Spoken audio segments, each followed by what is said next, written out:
Alhamdulillahi Rabbil Alameen. Wassalatu wassalamu ala ashrafil khalq wa azzal mursaleen. Siyama khatamihim wa afdalihim wa ahsanihim. Hazrati Muhammad sallallahu alayhi wa alihi wa sallam.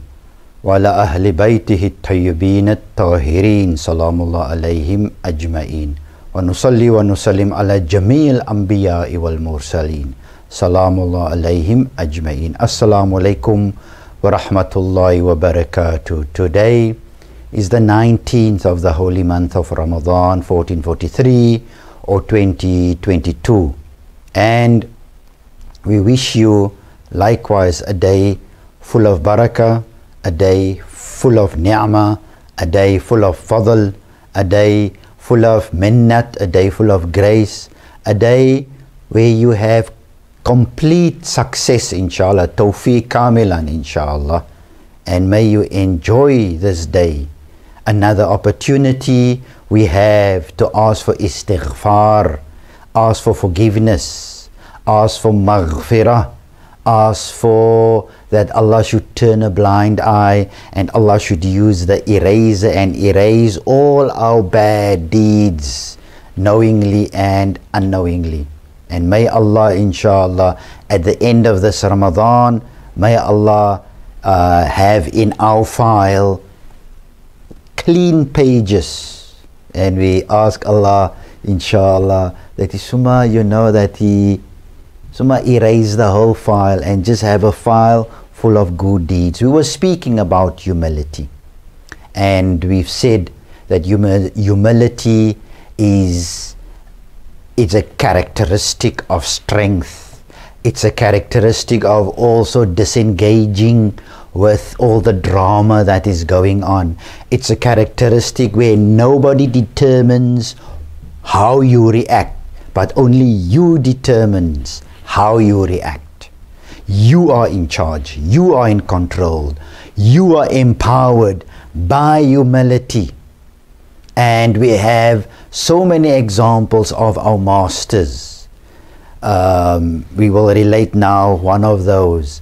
Humility is a sublime trait that says, I look at you as my brother, regardless of position of the other one, regardless of status of the other one, regardless of how big or small his bank account is, how many properties he earns, or even at the one who owns nothing, the beggar in the street, the one who's so poor he don't even have enough to feed himself, let alone even for his family. But you treat all of them with humility, with equality. You treat all of them with respect and with compassion, because you don't see the outer layer, you don't see this with insan, but you see this.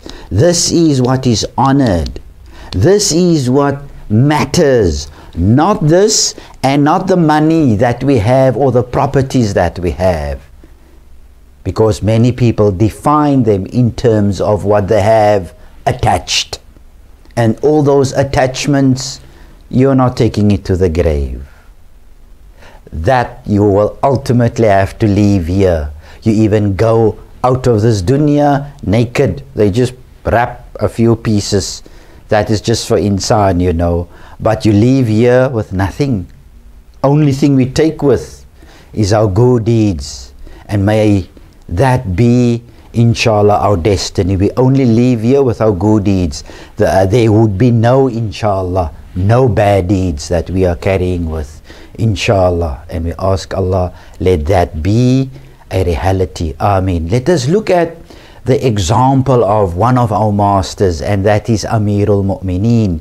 We are also in the ayyam, in the days of the shahadat of Hazrat Amirul Mu'mineen, starting from last night, and today is the 19th of Ramadan, where Hazrat Amir was at Masjidul Kufa, and they hit him with a sword over his head, salamullah alayhi ajma'in.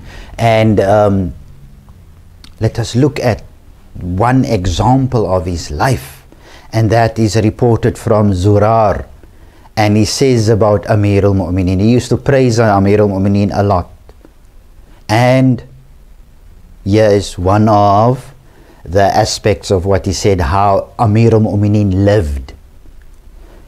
He says, he lived amongst us in a manner that he was one with us.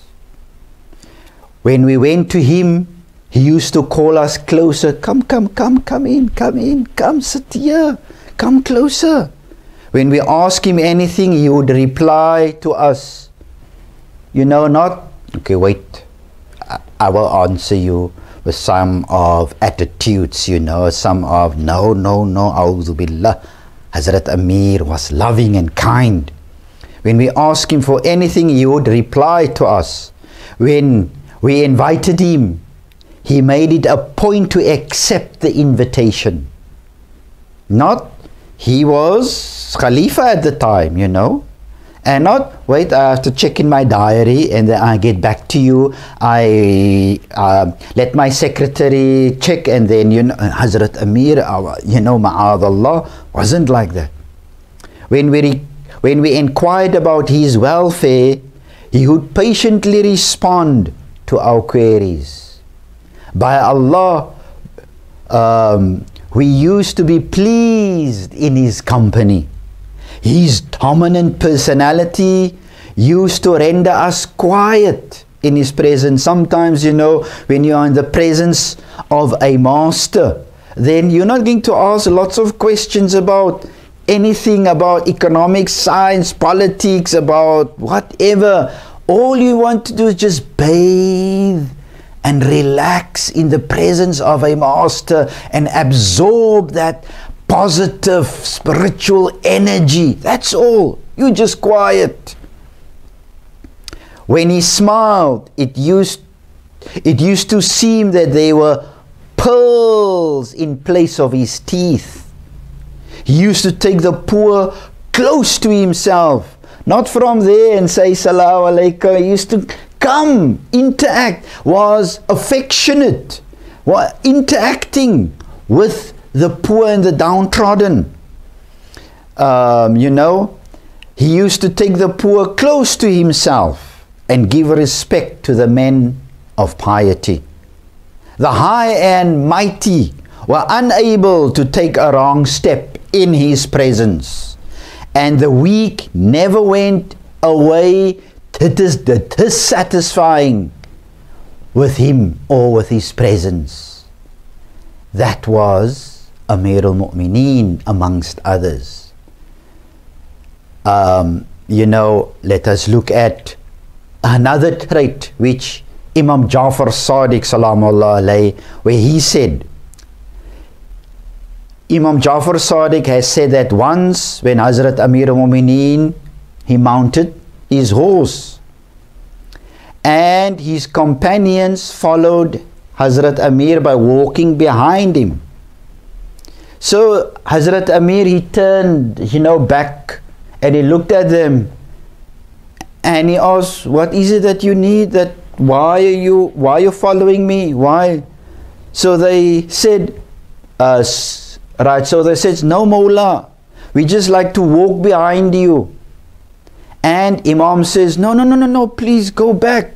You've got work to do. Persons, Hazrat Amir never like the kings, you know, and governors and important people usually have an entourage following them to elevate, to show the people, you know, how dignified they are. You know, they are. Hazrat Amir refused that. He says, no, don't walk behind me. And it is very demeaning, yeah, Hazrat Amir, demeaning for you to follow me. This is Hazrat Amir, so humble Hazrat Amir was. Let us take this lesson and let us implement it in our lives, because they were really stars of guidance in the sky for us. And we wish you a day where you're going to have a day of humility, but humility with strength. And we've said humility, but not with humiliation. A day humility in the sight of Allah, and we treat every human being with respect and kindness and compassion. Wassalamu alaikum wa rahmatullahi wa barakatuh.